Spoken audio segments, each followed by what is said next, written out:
Welcome back to MITech TV, and we have with us coming back once again, Kathleen Norton-Schock, and she's going to be talking about what's happening with the Michigan Council of Women in Technology. Very busy summer. We went back to some live events, including one of our major fundraising events, our golf event, and you got the press release on it, and it raised again a record amount of money that then goes into funding all of our variety of programs from women from 5th grade through the age of 80, right? So, but particularly those from 5th through 8th through 12th, our college scholarship programs, our summer camps. And I'm going to talk right now about some of the things we have coming up in the fall, which also includes some interesting programs for women in mid and late careers. So I'm going to try and do this in kind of a chronological order, right? Because we are on August 30th today. So the first thing coming up immediately is we have gotten back into the swing of our online Connect Nets. We've been doing them for a couple of years. We stopped them a couple of years back for about a year, and everybody was clamoring for them. So now we do them almost monthly. And this coming Thursday, September 2nd, rather, from noon to 1, we're going to be doing a program called Can I Trust and Empower My Team with Data Governance? And we have two of our sponsors have actually data governance in their portfolio. And we have two experts getting on to talk on this interactive session to talk about as we go forward and democratize trusted data and fuel data-driven decision making, therefore making data governance easier. What are the best and most agile processes? So that's one of our lunch and learns. And then again, in chronological order, the next thing that's happening after that is we are going to do a new member welcome. But this is honestly open not only to people who are interested in looking at joining MCWT. We have approximately 700 members now, at least 20% of them, by the way, men. So not just people who have never joined before, but also people who maybe were lapsed members. Maybe they let their membership lapse a couple of years ago. And MCWT, like every vital, exciting organization, has evolved. So we will be talking from 5:30 p.m. to 7 p.m. on Thursday, September 9th, about the MCWT community, how we deliver access to resources, how we can help you enhance your technical and leadership skills and expand your network. And we do this quarterly, these new member welcomes. But as I said, it's not just new members. We also invite current members to come on who may have questions that aren't answered by the many newsletters and emails we send or by the website, and prospective members who have never joined us before and don't really get what this organization, which is over 20 years old now, what we are actually doing in terms of making Michigan the #1 state for girls and women in tech. And by the way, if you are an attendee at the session, you will immediately be enrolled to win a $25 Visa gift card. So we're doing a little bit of an incentive to get additional people to join. Both of those events, of course, can be found on our website at www.mcwt.org. Then, as I said, we've started to move back to in-person events with all the sanitization and mask protections in place. But we are going to have an in-person event, which will be on Thursday, September 16th. We've done speed mentoring. It almost feels like a cafe when we do this, right? There are tables with people who run the table, and each table has a different topic, and people go through and speed mentor with some strong technical leaders. And we've done it now a couple of years running, and we're going to be doing it again on Thursday, September 16th from 5:30 p.m. to 7:30 p.m. And this is being graciously hosted by one of our 120 partners / sponsors, in this case, HTC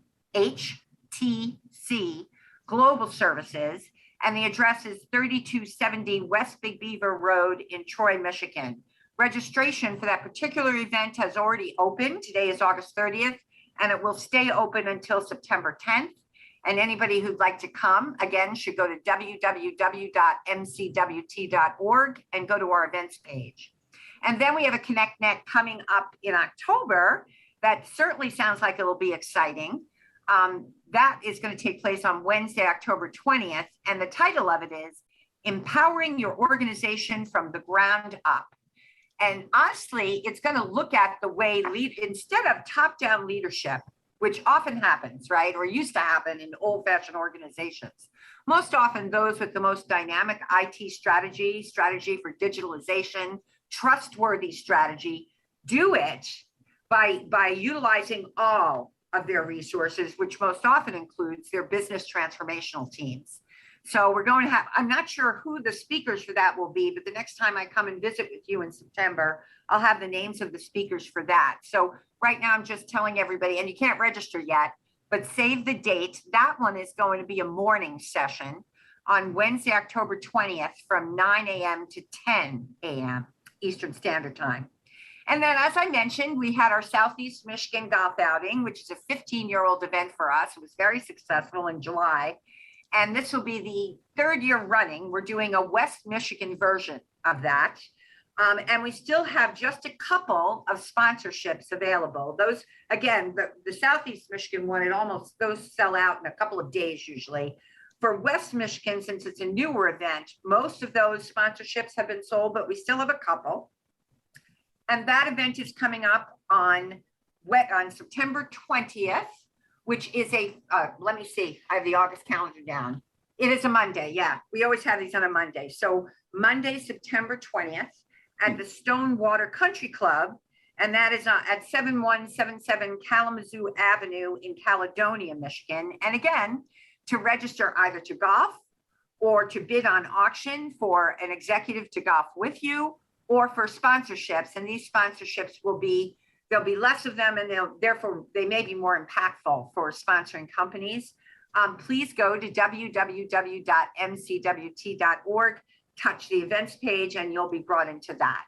And then speaking of events, the biggest event that we have every year, I call it the IT Prom.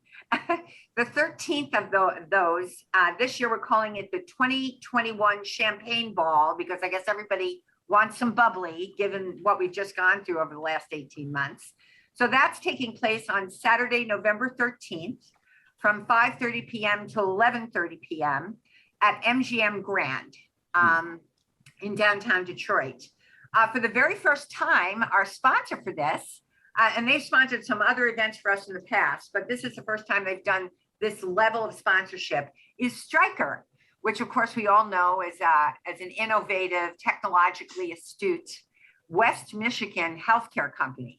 So they've been a sponsor now for MCWT for, I'm going to say 8 years, but this is the first time that they've taken on sponsorship of this. And this for us is always our biggest event. It sells out really fast.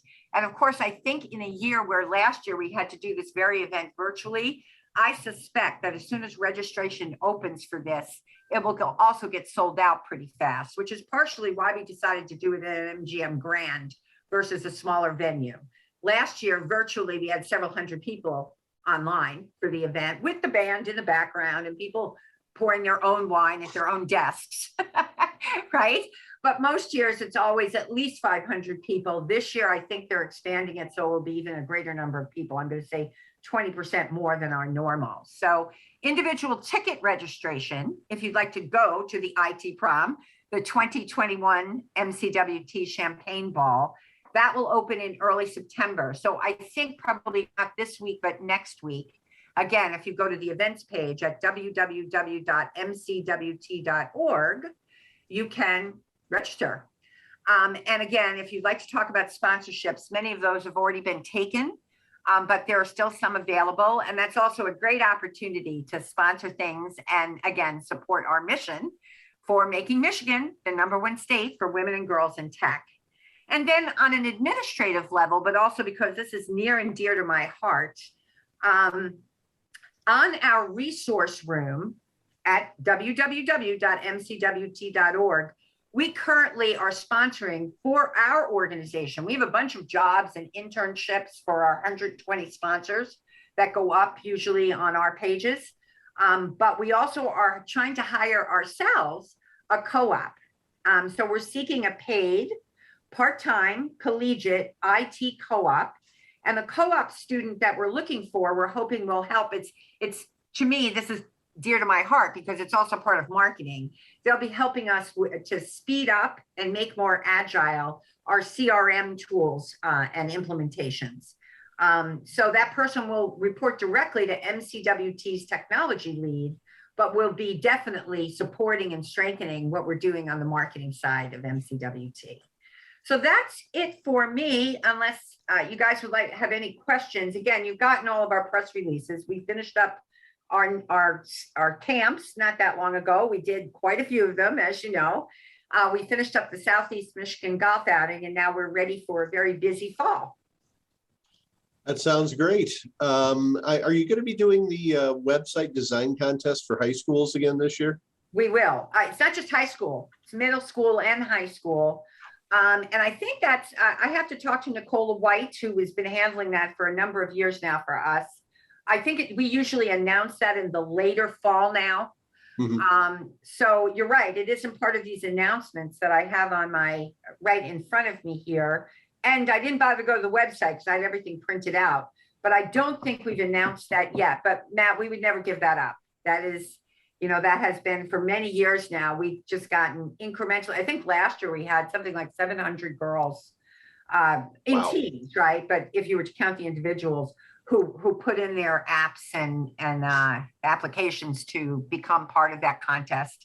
And it's always a fun event too, because we did do it again with masks and fully sanitized in the fall. We had judges do the final day of judging with, you know, grandparents and parents and the girls themselves in attendance and showing their sites. So thanks for asking. I will find out. So thank you. And in September, hopefully I'm back again in a few weeks with you all. I'll have the answer to that question as well. One more time, if people want to reach out to the Michigan Council of Women in Technology, how do they do that? www.mcwt.org.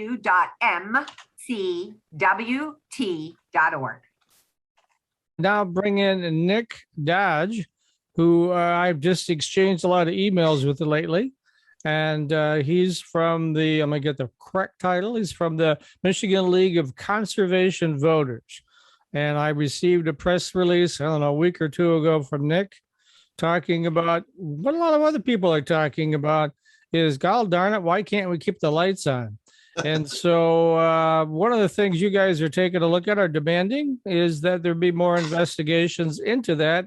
And then you, when you submitted your talking points today, you brought up some very good ones that I hadn't even thought of that we shall discuss today. That you're looking at all the money that we're being charged by DTE and consumers primarily, although there are other utilities, but they're the big ones. And the fact that we have in Michigan one of the worst rates for keeping the lights on. Why is that, Nick? Hey, Mike. Thanks for having me on the show here today. Really excited to talk about these really important issues that are on all of our minds right now.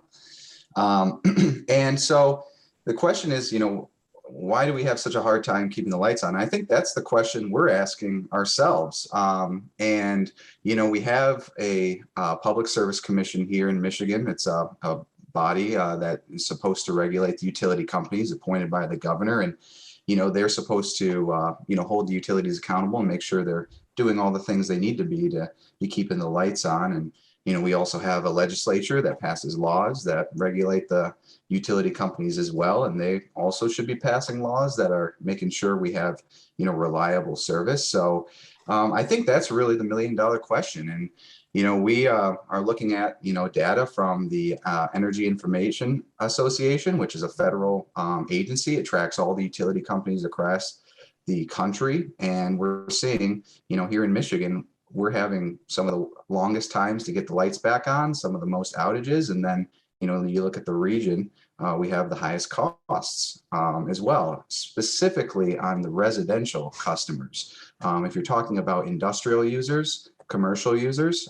so the big power users, that's a little bit of a different story. If we want to talk about residential ratepayers, we have some of the highest. So we're asking that question too, and that's why we're demanding for an investigation. We want leaders in the Public Service Commission and in the legislature to, step up and start asking the tough questions of these utility companies and really hold them accountable and hold their feet to the fire. We really want some good answers so we can, come to some solutions and make it so we don't have to go out without power every time there's a storm here and there, which is happening more frequently now that we're seeing, especially this summer.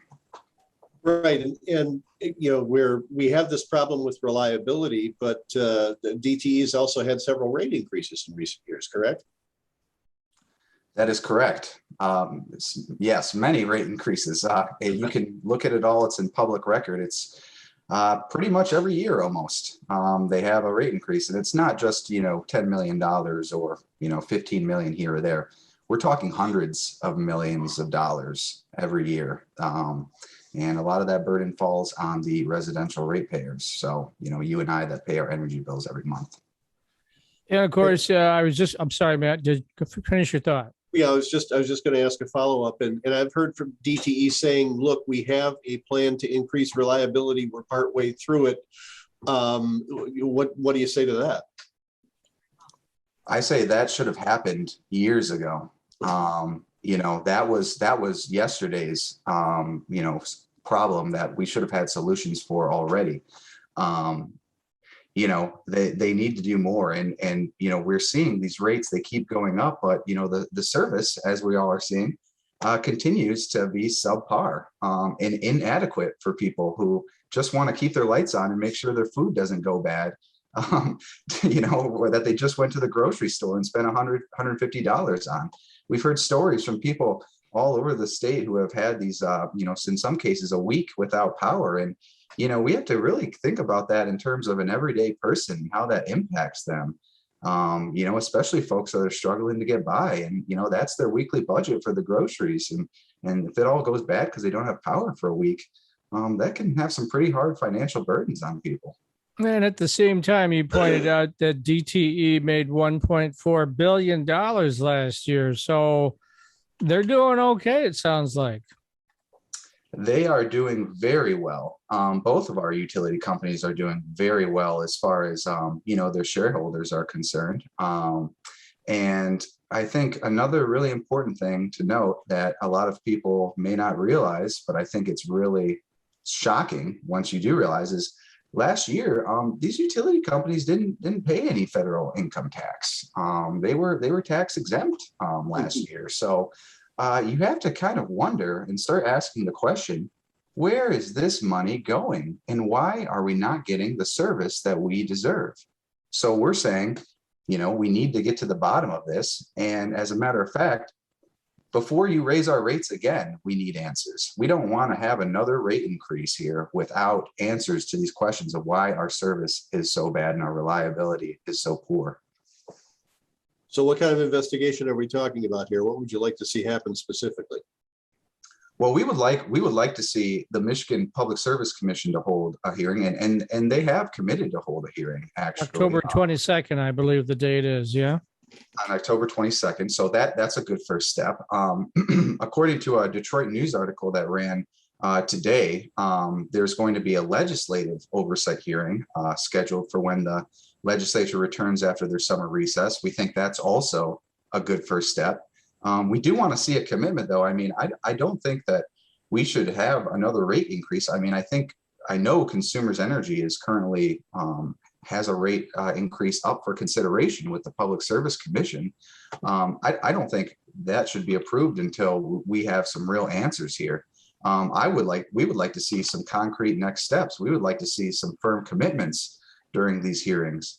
We don't want excuses and a lot of technical excuses on why this is. I mean, the fact of the matter is, we're raising rates every year and we're not getting adequate service. So something needs to change here. And we hope that, these hearings will start getting more questions answered and also getting the public involved too, because I think ratepayers, customers, they have a key role to play as well. We all have a say in this process. The utilities are governed by this Public Service Commission, and they're beholden to the consumers as well. And we have opportunities to engage. So I really do hope, and I anticipate there will be a lot of public input on any of these public hearings that happen. Mm-hmm. I mean, what kind of questions, if you were in the PSC's shoes, what kind of questions would you be asking? I would really want to get down to the bottom of where is this money going as far as these rate increases. I would like to see exactly what is being spent on, and then I would also like to see any sort of studies on if the current tactics that they're employing are even adequate or the best that we could be doing. I think there's a lot of expertise on the Public Service Commission to help, guide them and how they should be doing things. And, they will say, tree trimming, that's the solution. And we really think that they can do a little bit better. We are not the only state in the region or the country for that matter that has a lot of trees. Yes, we do have a lot of trees, but that's not the only solution. And I think we really need to start looking into preparing our energy grid and our whole energy system for a grid that's really worthy of where we are in the United States of America in 2021. They should have been thinking farther ahead before then, but now I think is the time to really update the grid, get some grid hardening. There's a lot of different options with burying power lines and different things like that. But, other states have figured it out, obviously, because they're not in the situation that we are across the board. So, I think there are some things that they can be doing better. Yeah, 2 weeks ago, we had a long session about electric vehicles and electric grid and charging stations and all that. And had a couple of auto industry experts, including Paul Eisenstein, who also mentioned that he had been without power for about a week or so. And I think Paul lives in Ferndale or Royal Oak, in that general area, which is, Pleasant Ridge, I think it is. Was that what it was? Pleasant Ridge? I knew it was, so. But in an urban area where you would think that, I can see it maybe in the rural areas, but in urban areas, and even here in Ann Arbor, I've lost power 3 times. And of course, now we have a lot of trees. Yes. And then last week we had Chairman Scripps on from the MPSC, and we had a long conversation about that. And one of the things he did mention is that the tree trimming really needs to get better. But then I've heard other people say, well, bury the darn lines rather than putting them on poles, where now that the weather is getting worse and worse, just look at this hurricane that's devastating the South right now. How difficult would it be to bury these lines? Yeah, I mean, I'm not an expert in planning or construction or anything, but I know that is a solution that other utility companies have used. But really, I think the key question that needs to be asked at these hearings is these storms are getting worse. According to scientists, they're going to continue to get worse as the changes to our climate are happening. So we need to really have a forward-thinking approach to this. The same old is not working, and it's not going to work for a future solution. And so, I think if I were sitting in that chair, I'd really be calling on the utility companies, holding them accountable for being innovative. They've got a lot of money to work with here. As we see, they continue to do really well year after year in terms of profits. So we need to really see that money. Maybe they need to hire better experts or other folks to get the correct answers down. But, I think the status quo is not sufficient, and we need to start looking into a 21st century grid here and not the same old that, has failed us many times in the past. Right. And what the utilities will tell you about buried power lines is that, well, those are susceptible to flooding, and it's more expensive and that kind of thing. But when you start to get into having to do what they're having to do to keep the above ground lines going, I'd really like to see a detailed cost analysis of that and not just sort of proclamations. Yeah, I do not have a detailed cost analysis for you here, but I'd be interested in seeing one as well. Also, the legislature, I don't want to point fingers here, but it has been controlled by the Republicans for the last 10 years. Now there's going to be some changes here shortly once the new commission comes out with all the various congressional and state and Senate lines and whatnot.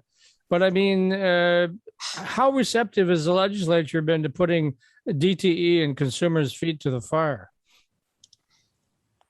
Yeah, that's that's a good question. And the article I referenced earlier in the Detroit News that came out today, really important read. Craig Mauger was the reporter that did this. Some great investigative journalism, honestly. You know, the utility companies donate to pretty much everyone. There's maybe 4 or 5 lawmakers that haven't taken any political contributions from them. And that's sort of the game they played. And they have and they enjoy this, a very cozy relationship with the legislature. And that's both sides of the aisle. That's Democrats and Republicans. They donate to everyone.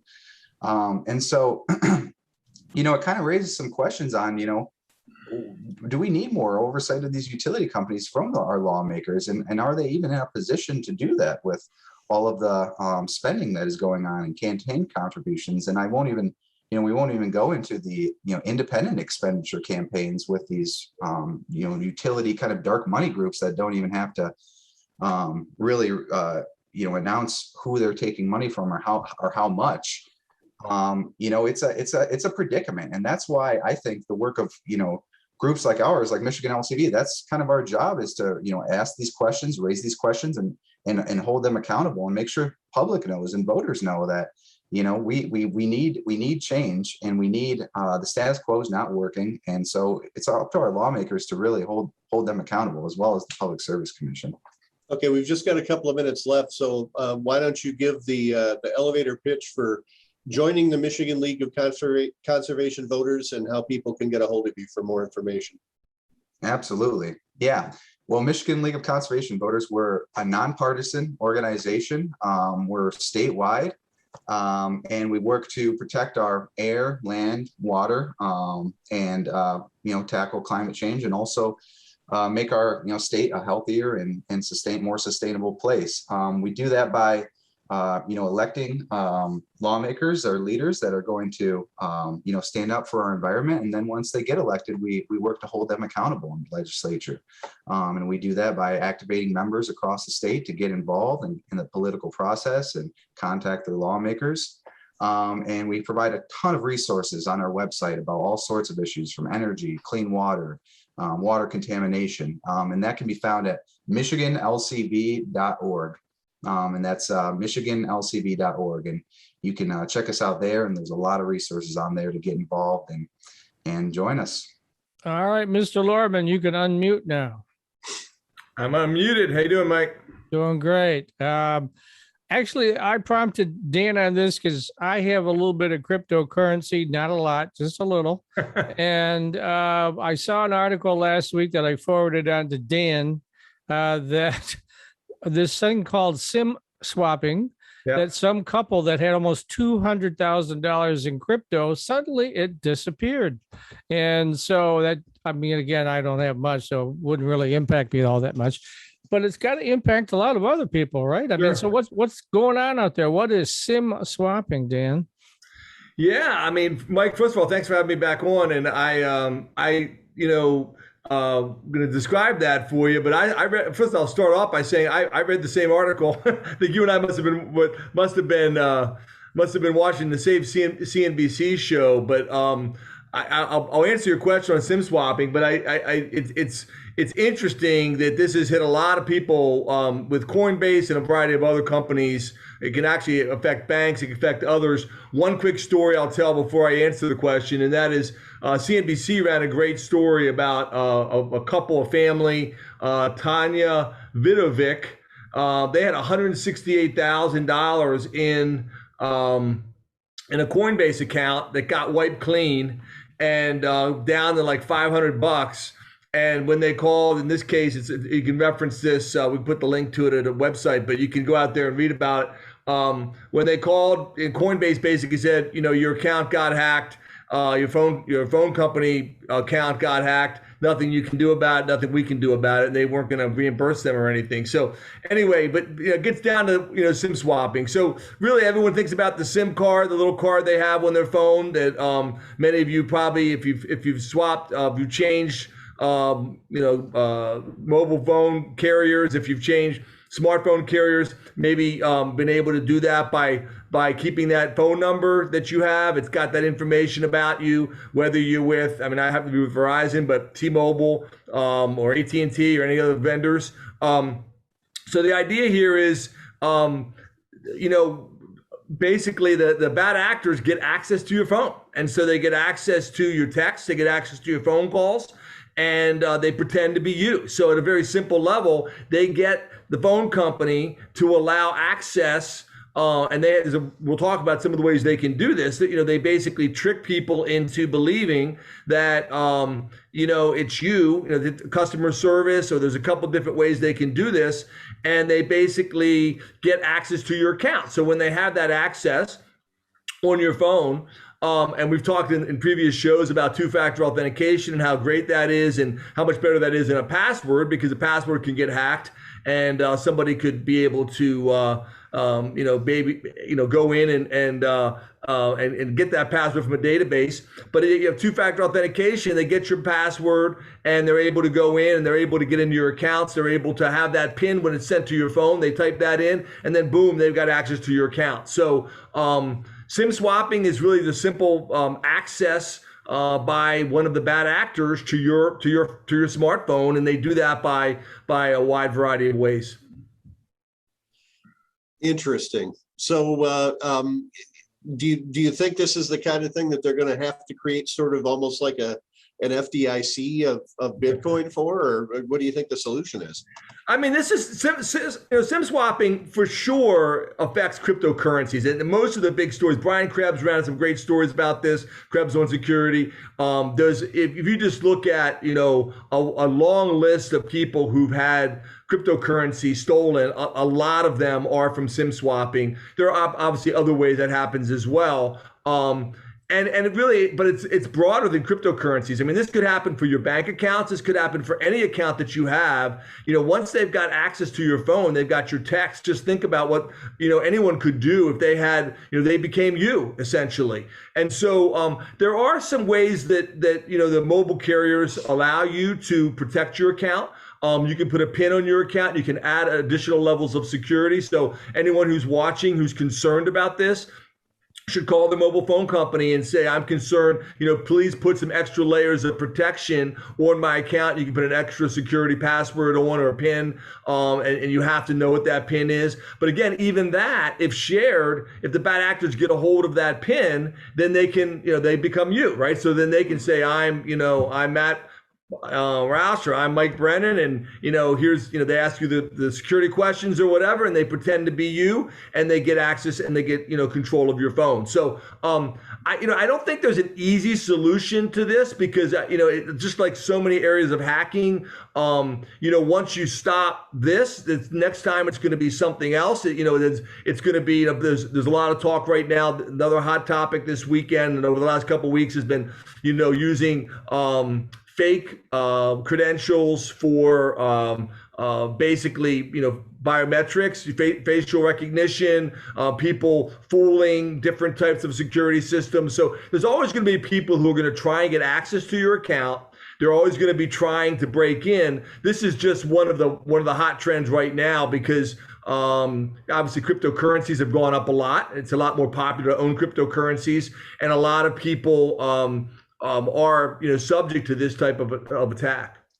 So how do you let's define that? How do they get access to your SIM card? I guess I'm still a little confused. Sure. Explain that, please.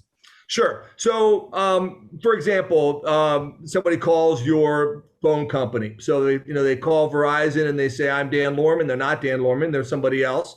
And they say they somehow have your PIN, they have your security password, they convince the person on the other end that they're in fact me, or they're working on behalf of Dan Lohrmann, and they then gain access to the account, and they swap that. They either send us a new SIM card out, say I lost my phone, and I need to do this, I need to do that. I have this other phone. I mean, we had this with my family. Even SIM swapping can be a legitimate thing. It doesn't have to be a bad thing. Where my son's phone broke and he had his SIM card, but we still had his old phone, which was like an iPhone 7. And so he took the SIM card out of the broken phone, put it in the old iPhone 7, and that now became his phone. So SIM swapping doesn't have to be a bad thing. SIM swapping, it can be legitimate for many purposes. Like I said, in the case of my son wanting to use his old phone rather than his new phone, and he swapped, I had security controls set up in that example where I got emails saying, someone has swapped your SIM. If this wasn't you, please, email this, et cetera, et cetera, et cetera. So it's basically taking your unique code that gives your phone, its phone number, its information, its where to go for texting. It gives the routing information for the phone companies, but that it's taking advantage of that and having somebody else pretend to be you with their phone rather than your phone. So obviously, if it's done against your permission, then they have the ability to text on behalf of you, or they have the ability to make phone calls and your phone number. Makes sense, Mike? Yeah, it does. And actually, the other thing that concerns me is I am a T-Mobile customer, and T-Mobile recently had 50 million phone records hacked. And so I went online and changed my PIN and changed a bunch of things. And I think I might even change some of my security answers because I was real concerned about it. And they just kind of foo-fooed the whole thing. Oh, well, it's no big deal. Yeah, it's a big deal. 50 million records were hacked, Huge deal. 100% agree with you, Mike. And there's a lot of great articles out there on this, what to do, if you have T-Mobile accounts, and absolutely agree with you that that the PIN information, many people use the same PIN for like multiple accounts. They may even switch carriers and to keep the same PIN. If you used to be a T-Mobile, customer and you're now at a new phone company and now, but you're still using the same PIN, you're still susceptible. So you did exactly the right thing. Go out there, change your PIN, change your security codes, and that information. My understanding is, and I don't know if that's actually been verified that it's been used on the dark web, but those credentials supposedly did include PIN information for those T-Mobile customers. So I think you did the right thing. And I think that I would advise anybody that was under that T-Mobile hack to change their security codes, their passwords, the questions, your answers to your questions. They ask you, frequently asked questions, or hopefully they're not too frequently asked questions, right? But that security question that you answer, I would advise you to maybe update those. Yeah. All right. So anything else you'd care to mention? What's the other scary thing going on these days? Anything else? There's so many. There's always something scary going on, Matt. I mean, right now it continues to be. I know we've talked about this several times, but it just continues to be just the amount, the scope and breadth and depth of ransomware and the number of attacks that are happening with ransomware. Just some more attacks over the weekend. Up in the Northeast, and it's just around the world continues to be just almost relentless. Obviously, the cyber aspects are getting overshadowed by some of the other headlines in Afghanistan. Obviously the Hurricane Ida and other things like that. But a lot of fear. I did an article a couple of weeks ago in Afghanistan. A lot of fear about the system that the Afghan government was using, that we worked with them on. The U.S. military worked with them on creating biometrics, biometric identification of citizens in Afghanistan. That may have fallen into the wrong hands. Many reports that it did. The Taliban now has access to that system, so they can actually use that to go, God forbid, I hope this doesn't happen, but round people up, when we depart from Afghanistan after the 31st of August. So, I think there's a lot of fear that again, these technologies, which are wonderful technologies, if used, for good, can also be used for evil. So I think that whole issue of biometrics in Afghanistan is a hot topic right now. And Mike, you have to invite me back in a few months. I won't go into spill the details now, but I have a book coming out in November on cybersecurity. I won't tell you, but maybe we can do another segment on that when that launches. And it's going to talk a lot about incidents, what you can do before, during, and after incidents, and some really great stories from all over the world around cyber incidents.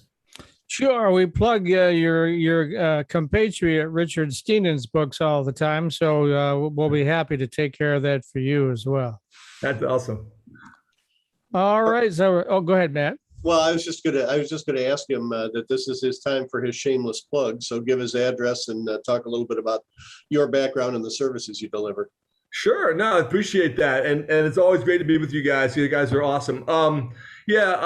My Twitter handle is @GovCSO. I have background in NSA and then also in England with Lockheed and Mantech, but then 17 years in Michigan government. So right now, my role is with Security Mentor Incorporated. And we do security awareness training. So make it brief, frequent, focused, engaging, interactive. You go to securitymentor.com. A lot of good material out there, blogs that I've written. Also write for Government Technology Magazine. So Lohrmann on cybersecurity. Encourage you to go out there. The topic we're talking about today with Mike is out at my blog at Government Technology Magazine, and lead story every Sunday morning. Basically a weekly blog I do out there. So it's great to be with you guys. Well, actually, that story is also now on my website. I picked it up and cited your friends at Government Tech that came from them. But it explains everything we were just talking about earlier on in the segment, and I thought it was important for folks.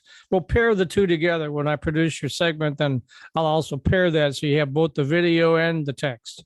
Awesome. Thanks so much. Appreciate it. Okay, and then any last words, any last thoughts? I mean, it's just getting scarier and scarier out there. For instance, my bank account is also on my phone.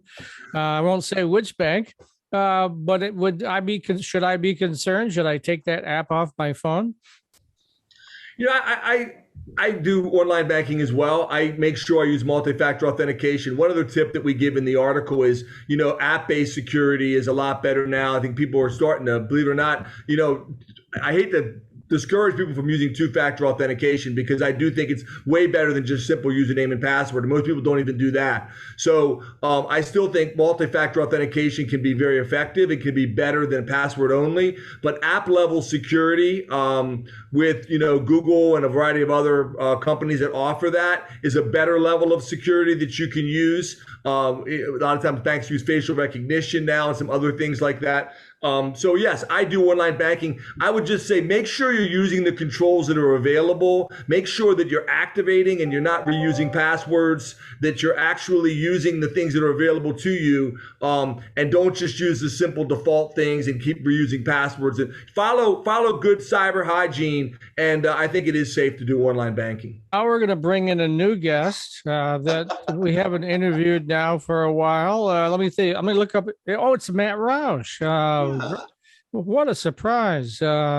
So we hadn't had anything on from his employer, Lawrence Technological University, for a while, although I urge him from time to time to get his folks on there. But those professors, they're just hard to nail down, right? Right. Well, sometimes. Sometimes. Okay, good. Well, anyway, so what I said to Matt, how about this? Why don't you fill the final segment with all the hot news coming out of LTU? And I get all of his press releases, and there are a lot of them. They're like, I think I got 3 or 4 in the last 5 or 6 days. So yeah. Lots of things. Go ahead, take it away. Well, it's the beginning of the school year, and that's always a busy time for us during normal times. Last year was not normal times. This year, knock on wood, we are back to a much more normal schedule. Our first day of classes here at Lawrence Tech was Monday, August 23rd, a week ago today. And we are basically back with a full in-person class schedule. We do have a vaccine mandate for students living on campus and for our student athletes. And we have a mask mandate indoors everywhere on campus. So right now, as of today, out of a little over 3,000 students, we have 4 active cases of COVID among the student body, and they are all off campus and they're all being quarantined. So hopefully we can continue that, and the vaccine efficacy will stay up there, and we'll be able to have a more or less regular school year. I do want to mention that we brought in a record 480 what we call FIDIACs, first time in any college, first-year students. So that number has never been as high as at Lawrence Tech. It's as a commuter school, it was always more of a place where you might transfer into or finish a degree or get a master's degree. Over the past 12, 15 years or so, we have completely transformed into much more of a traditional residential college for people ages 18 to 22. We've built 4 residence halls. We now have 1,100 students living on campus or in the immediate vicinity. So we're trying to turn Southfield into a college town. So wish us luck on that score. And Southfield is also trying to develop a walkable downtown district, the so-called Southfield City Center, which is basically Evergreen Road between 10 Mile and Southfield City Hall at 10.5 Mile.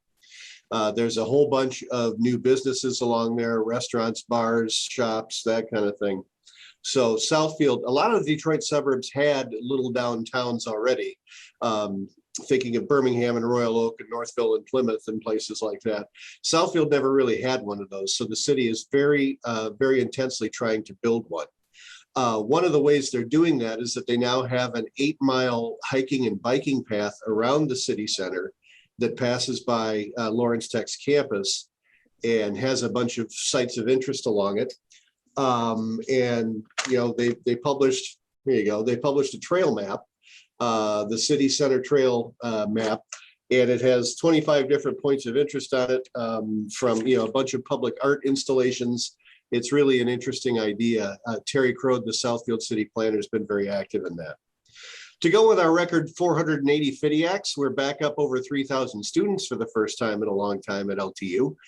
We have also, for the first time, we are approaching or have hit 33% women, which is something that, you know, we have long been trying to become more diverse as a student body, both racially and in terms of gender.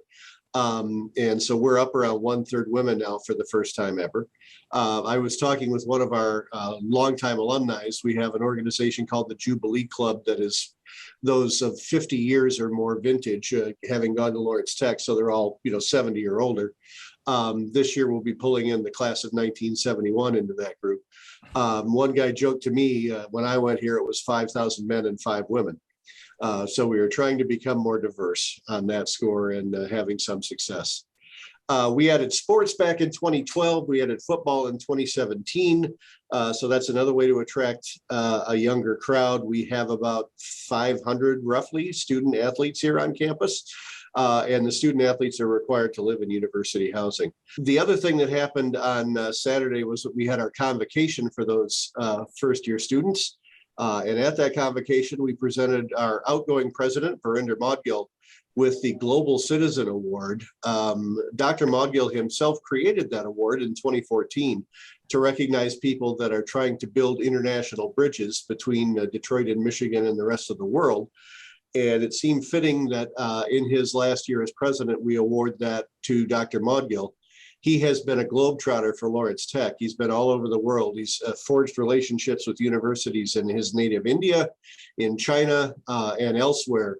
And he has created many international experiences, both for our students and students at other universities. There are no less than 45 nationalities represented in the student body at Lawrence Tech. We also had some good news from a college ranking service that put us number 3 in the country in terms of degrees in automotive engineering.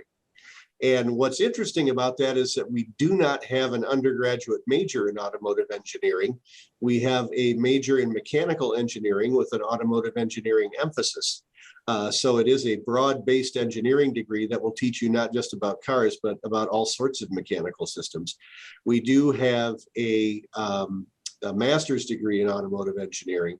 But we were ranked number 3 in the country. And there were 10 schools, the top 10, interestingly, did include 3 schools from Michigan, which you would expect since we are the center of the automotive industry. But if you want to learn about how to make cars, how to build cars, how to design cars, how to engineer cars, there's really no better place for you than Lawrence Tech.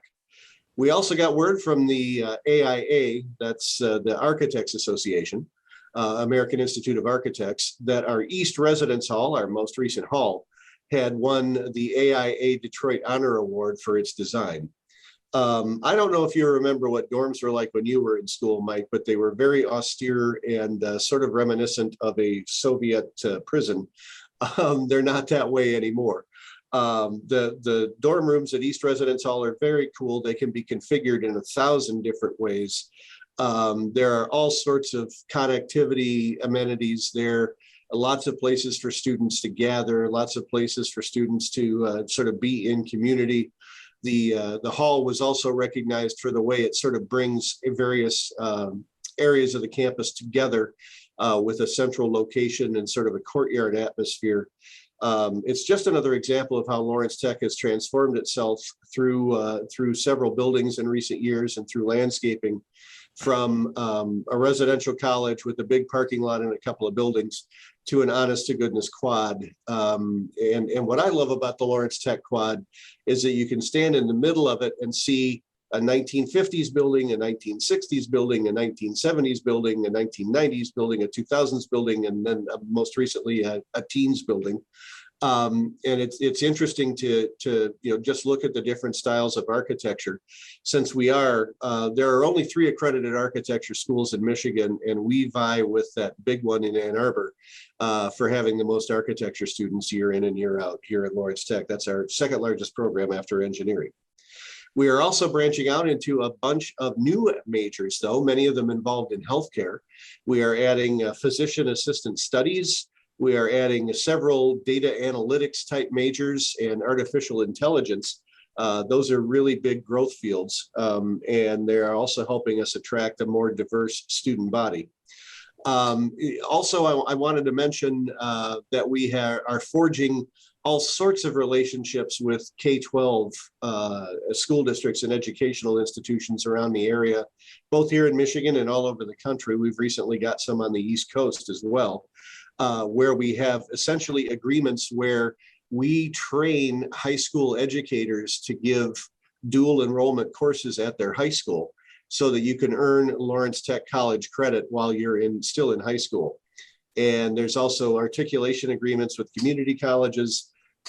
Basically, we're making it easier and easier to start your college education early, start your college education in a more affordable way, and then wind up at Lawrence Tech with sort of a semi-guaranteed, as long as you meet basic admission requirements, admission to Lawrence Tech.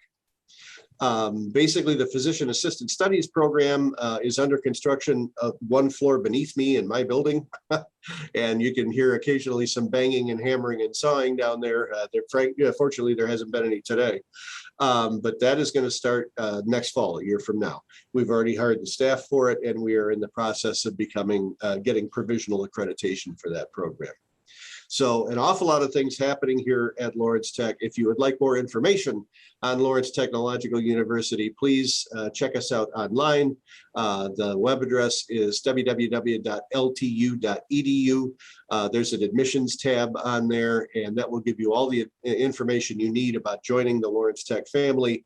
And we just love to have more students from the Detroit area. And as I said, 45 nations all over the world. You're going to meet some really interesting people here. And that's one of the things that Dr. Maudgill said in his speech, in accepting the Global Citizen Award, is that getting to know people from other countries is, as he put it, quoting Mark Twain, fatal to prejudice, because you get to learn people from other cultures that you may have made assumptions about before, and you are quickly disabused of those when you get to know them and get to talk to them. So we're an international campus. Our provost likes to say that we are preparing people for job descriptions and job titles that don't even exist yet. Especially speaking of which, we had your provost on a few months back, and you've got a master's in artificial intelligence. Why don't you talk a little about that? Right. Well, that's an increasing, that's increasingly important, both in the automotive industry for autonomous vehicles, but also for all sorts of technologies. They're adopting more and more AI modalities. And so that's something that we think will be very popular for us. That actually started a week ago. We admitted our first students into that program. And we're looking forward to a lot more computer science, artificial intelligence, and data analytics type programs and degrees at Lawrence Tech. We've still got all the traditional stuff: mechanical engineering, civil engineering, architecture and design. By the way, this week on September 2nd from 7 to 9 p.m. at our Detroit Center for Design and Technology, we've got a student design and art show kicking off that should be a lot of fun. And the DCDT is at Woodward and Willis Streets in Midtown Detroit. And that is open daily. And if you'd like to see some of our students' art and design work, you are welcome to go in. That is open to the public.